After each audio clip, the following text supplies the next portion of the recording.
This is Sang CB Group and Sensor Studio reporting on the Thailand-Cambodia conflict from Surin Province, Thailand. Despite warnings that Cambodia could launch a large-scale suicide drone attack, border villages maintained a state of alert throughout the night. Village guards and police increased patrols and received instructions on drone detection, and as a precaution, curfews were also implemented.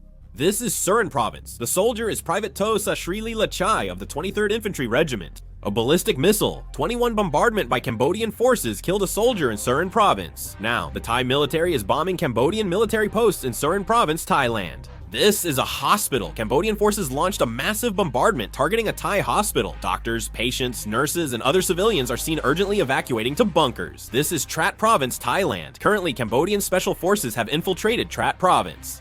The area has not yet been cleared. As a result, the Thai military carried out artillery fire to support their own troops conducting the clearing operation.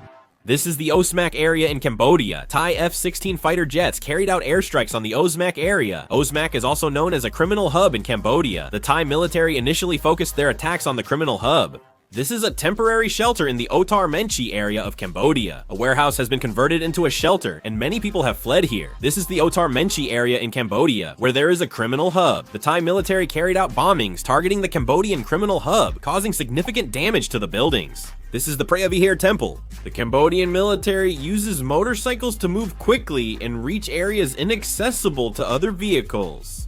The Thai military is attacking Cambodian positions using the M4105 MMN recoilless rifle. Here you can see the Thai soldiers. The Thai military is engaged in intense combat at the front lines. There is also a first aid kit right next to them. The Thai military is also using suicide drones. It appears that the drone being used is the KB-10G suicide drone. The Thai military is using this drone to attack Cambodian positions. One of the most notable features of this conflict is that the Thai military is taking patches from the Cambodian soldiers. They use these unit patches to show that they have killed the enemy. There have also been cases where they take verification photos with their phones. Cambodian T-55 tanks are continuously moving toward the border area, but the problem is that the movements of these vehicles are being posted on social media, exposing their locations. With border clashes escalating, Singapore has called on Thailand and Cambodia to show restraint and resolve issues through dialogue. I'll post another video if there are updates. Thank you.